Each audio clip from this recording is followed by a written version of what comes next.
మీ జగనే కదా మేనిఫెస్టోలో చెప్పిన ప్రతి హామీని కూడా నెరవేర్చకపోయింటే మరి ఇంతమంది తోడేళ్ళు, ఇన్ని కుట్రలు, ఇన్ని మోసాలు, ఇన్ని జెండాలు జతకట్టి కేవలం ఒకే ఒక్కడి మీద ఇంతమంది వస్తా ఉన్న పరిస్థితికి కారణం ఏమిటి అని ఆలోచన చేయమని అడుగుతా ఉన్నా. కానీ వాళ్ళందరికీ కూడా తెలియని విషయం ఒకటి ఉంది. ఇంతమంది జతకట్టి వచ్చినా కూడా వాళ్ళందరికీ తెలియని విషయం ఒకటి ఉంది. 99 మార్కులు తెచ్చుకున్న స్టూడెంట్ 99 మార్కులు తెచ్చుకున్న స్టూడెంట్ పరీక్షలకు భయపడతాడా అని అడుగుతా ఉన్నాను.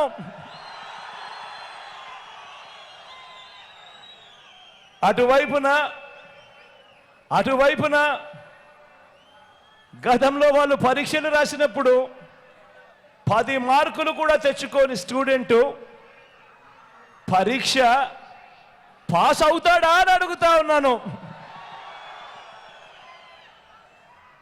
ఎన్నికల మేనిఫెస్టోను ఓ బైబిల్ గాను, ఓ ఖురాన్ గాను, ఒక భగవద్గీత గాను భావిస్తూ ఏకంగా 99% వాగ్దానాలు నెరవేర్చిన మన విశ్వసనీయత ముందు 10% వాగ్దానాలు కూడా తన హయాంలో ఎప్పుడు నెరవేర్చని మోసం చేసిన బాబు ఆయన కూటమి నిలబడగలుగుతుందా అని అడుగుతా ఉన్నాను. ఈ సందర్భంగా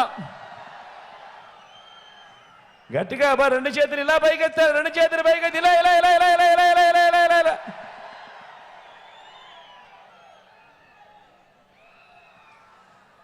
విలువలు, విశ్వసనీయత లేని ఇలాంటి వారితో, విలువలు విశ్వసనీయతలు లేని ఇలాంటి వారితో 30 పార్టీలు కలిసి వచ్చిన ఇలాంటి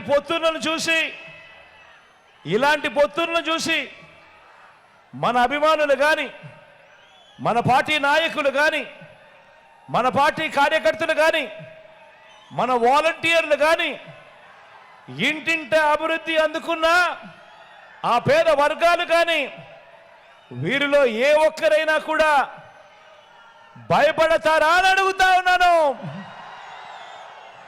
రెండు చేతుల పైకి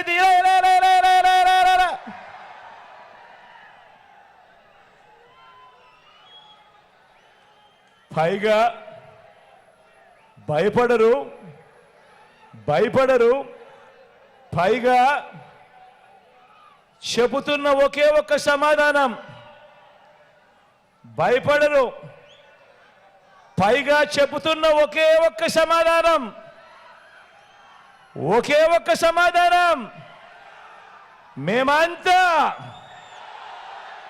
మేమంతా సిద్ధమని.